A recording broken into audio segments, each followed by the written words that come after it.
Birleşmiş Milletler'in İnsan Hakları Konseyi 44. oturumunda Belarus'un Çin'in Doğu Türkistan'da teröre ve bölücü gruplara karşı mücadelesini desteklediğini açıklayan mektubunu 46 ülke temsilcisi imzaladı. Aralarında Suudi Arabistan, Birleşik Arap Emirlikleri, Mısır, Pakistan ve Filistin gibi nüfusunun çoğunluğu Müslümanlardan oluşan ülkelerin de imzası bulunan mektupta Pekin'in Sincan bölgesinde terörizm, bölücülük ve aşırıcılıkla mücadele etmek için aldığı önlemlerin bölge halkının insan haklarını güvence altına almasını takdir ediyoruz. Sincan'da son 3,5 yıldır hiç terör olayı yaşanmadı ve bölge yeniden huzur ve istikrara kavuştu ifadeleri yer aldı. Avrupa Parlamentosu Milletvekili Rafael Glucksmann sosyal medya üzerinden bu listeyi yayınlayarak listedeki 46 hükümet gibi Doğu Türkistan'daki suçları destekleyenler var. Avrupalı liderlerimiz gibi sessiz kalan ve sessiz kalarak buna izin verenler var ve dünyada sessizliği kırmak için seferber olan insanlar var diyerek tepki gösterdi. Birleşmiş Milletler, ABD Dışişleri Bakanlığı, İnsan Hakları İzleme Örgütü ve çeşitli insan hakları örgütlerine göre Çin yönetiminin 2017'den itibaren Doğu Türkistan genelinde kurduğu 1300 civarında toplama kampı bulunuyor. Yine ABD Dışişleri Bakanlığı'nın verilerine göre bu kamplarda 3 milyon civarında Uygur ve diğer azınlıklara mensup kişiler zorla alıkonuluyor.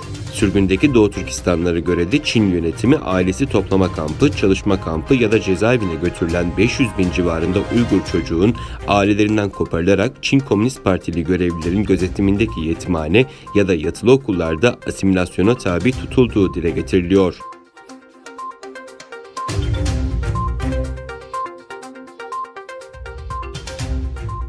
Amerikalı aktör Bradley Whitford, Amerikan Basketbol Ligi NBA yönetimini Hong Kong ve Doğu Türkistan bölgesinde yapılanlara sessiz kalarak Çin'le iş yapmaya devam etmekle suçladı. Whitford, sosyal medya hesabı üzerinden yaptığı paylaşımda NBA Hong Kong'da olanlar umrunda değil mi ya da Çinlilerin Uygurlar için toplama kampları inşa ediyor oluşu, yoksa sadece finansal tablolarını etkilemediği sürece mi prensipli ve duyarlı tavırlar sergiliyorsun ifadelerini kullandı.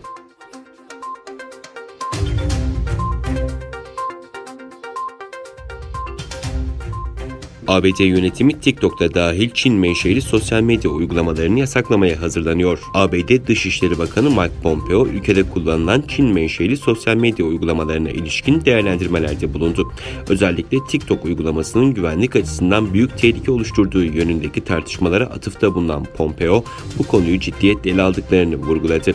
TikTok'un yasaklanıp yasaklanmayacağına ilişkin bir soruya yanıt veren Pompeo, bu konuda başkanın önüne geçmek istemiyorum ama ABD insanların telefonlarında yüklü olan Çinli uygulamalar hakkında doğru olanı yapacaktır. Şu an konuyla ilgileniyoruz ifadelerini kullandı.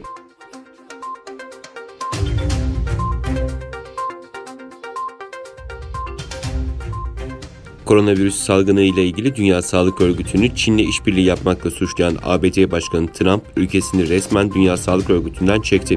Birleşmiş Milletler çatısı altında çalışan ve üye ülkelerin katılımıyla ayakta duran Dünya Sağlık Örgütü, ABD Başkanı Donald Trump'ın suçlamalarıyla şaşkınlığa uğramıştı. Tartışmalar sürerken ABD Başkanı Trump, ülkesinin Dünya Sağlık Örgütü'ne yaptığı maddi yardımları keseceğini ve Dünya Sağlık Örgütü'nden ayrılacağını açıkladı. ABD, bir Birleşmiş Milletler kuruluşu olan Dünya Sağlık Örgütü'nden resmi olarak çekildiğini ilan etti.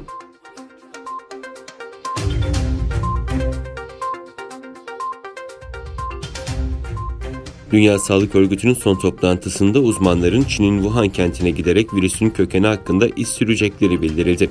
Dünya Sağlık Örgütü Başkanı Dr. Tedros Adhanom, koronavirüsü salgınının hızlanmaya devam ettiğini ve salgının henüz zirve yapmadığının net olduğunu söyledi. Sadece geçen hafta sonu 400 bin yeni vakanın görüldüğünü vurgulayan Dünya Sağlık Örgütü Başkanı, ölü sayısının da günlük 5 ila 6 binde sabitlenmiş gibi göründüğünü söyledi.